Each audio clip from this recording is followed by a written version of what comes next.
Donc, je vais commencer à vous présenter mon travail intégrateur pour le cours de pédagogie et informatique musicale.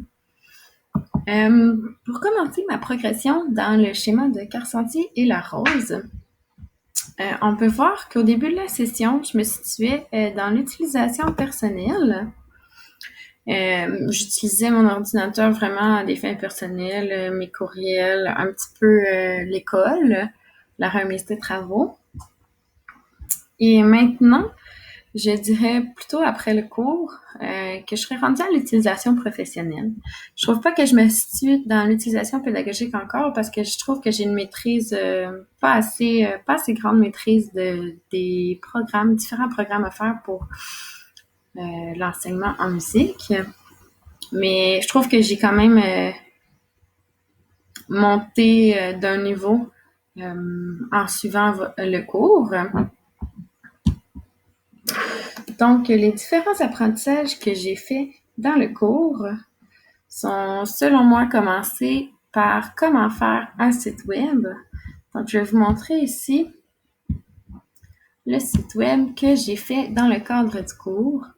Vraiment, j'ai trouvé ça beaucoup plus facile que qu'est-ce que je m'attendais. C'est super intéressant pour en enseignement. Montrer ça aux élèves, mettre différents quiz, des partitions pour l'appréciation, mettre des vidéos. Donc ça ici, c'est ce que moi j'ai fait dans le cadre du cours. On retourne au PowerPoint. Prochain point dans mes apprentissages, c'est comment intégrer l'écran d'un ordinateur dans une capsule vidéo. Donc moi, je n'avais jamais fait ça. J'ai trouvé le logiciel Screencastify. Et ce logiciel-là est magnifique pour faire ça. Ça va être utile afin de montrer des vidéos aux élèves, faire des mises en situation d'apprentissage, des choses comme ça. Ensuite, approfondir mon utilisation de certains programmes de mise en page de partition. Donc, j'avais déjà touché un petit peu à Sibelius, à Finale, à Logic Pro, dans le cadre de différents cours à l'université, mais jamais dans un but pédagogique. Donc, j'ai pu, dans ce cours, développer cette capacité-là. Par exemple, grossir les portées, inclure des images de doigté. Ça, c'était des choses que j'avais jamais fait. Si on retourne un petit peu à la base, au début du cours, comment faire une capture d'écran? Moi, j'avais jamais fait ça sur un ordinateur. Donc, c'est ça. Quand je disais que j'étais vraiment à la base là, de Carcentier-la-Rose, là, c'est un peu ça. Et comment numériser? Non plus, j'avais pas fait ça. Puis, numériser, ça va être super important pour les partitions dans ma future profession. Si on continue avec les différents apprentissages, comment inclure des signes musicaux à un document? Un petit peu comme ce que je disais tantôt dans Sibelius, par exemple. Comment produire un livre sonore? J'avais jamais produit de livre sonore avant. On l'a fait en équipe. À 3, on s'est bien débrouillé. Mais maintenant, je crois que seule, je serais capable. Donc ça a été super utile. Comment bien travailler en équipe à distance?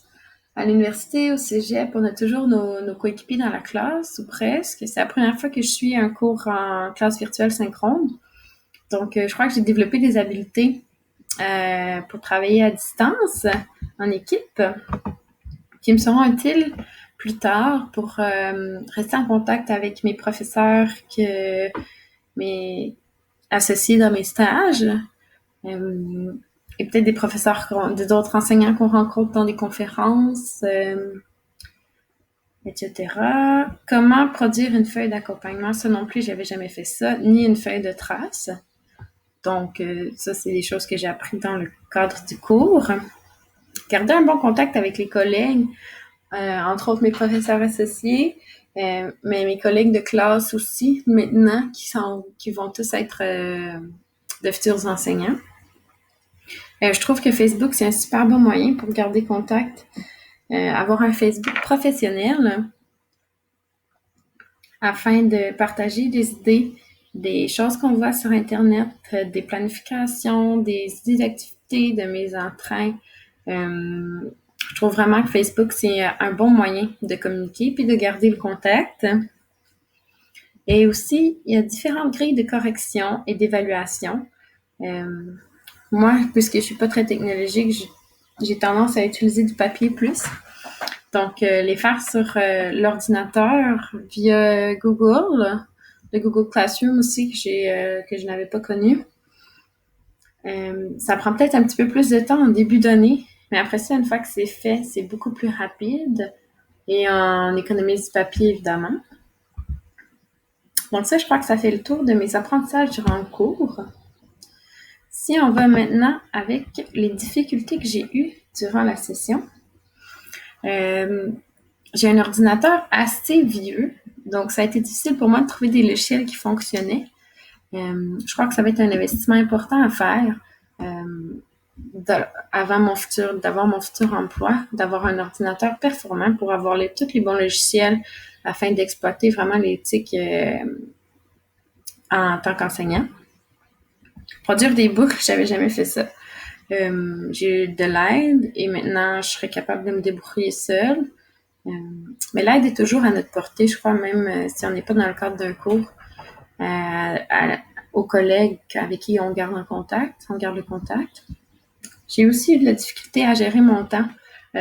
Étant en cégep, à l'université, ayant plusieurs travails, c'est pas une difficulté technique directement liée aux notions du cours, mais c'était quand même une difficulté pour moi. Et une autre chose, c'était garder un ordre professionnel dans mon arborescence.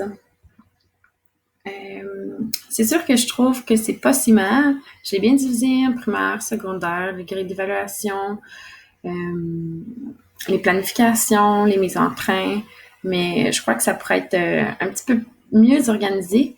Comme ça, quand j'aurai mon emploi, ça va être plus facile. Et le TNI, que ça me prendrait beaucoup plus de pratique avant d'être capable de le maîtriser comme il faut devant un groupe. Si on va dans mes découvertes, il y a les banques de sons, différentes banques de sons sur Internet, des applications pour tablettes que moi, j'avais jamais connues. J'avais jamais recherché pour ça vraiment, mais c'est le fun de l'avoir fait dans le cadre du cours parce que je sais tellement maintenant qu'il y a des choses incomptables sur Internet pour nous soutenir dans notre enseignement, les différents sites Internet. Les outils de gestion et de planification, comme j'avais mentionné, le Google Classroom, etc. Et le logiciel qui m'a permis de faire cette vidéo, je le trouve magique. Pour ce qui est des réinvestissements, pour quelqu'un de moins habile, c'était très pertinent le cours, mais j'ai trouvé ça quand même difficile, étant seule devant mon écran. Mais ça m'a permis d'avoir une base avec d'intégrer l'éthique dans ma future profession. Pour le solfège, l'apprentissage d'un instrument, les partitions, l'appréciation, l'histoire de la musique.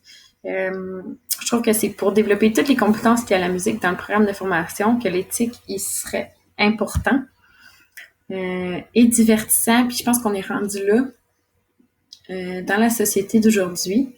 Les enfants, je pense qu'ils ont besoin de variété. Puis l'éthique peuvent nous en amener énormément. Donc, ça va être important. Je pense que je me rende vraiment à l'utilisation professionnelle dans le tableau de Carcenti-Larose ou au début de ma carrière d'enseignante. Donc, en conclusion, j'ai vraiment aimé ça, la classe virtuelle synchrone. Mais comme j'ai dit, c'est un petit peu plus difficile pour moi. Mais c'était une belle expérience. J'ai vraiment aimé la disponibilité de l'enseignante et sa flexibilité. Je trouve que ça m'a aidé à la réalisation de différents projets. Donc, voilà pour mon travail intégrateur.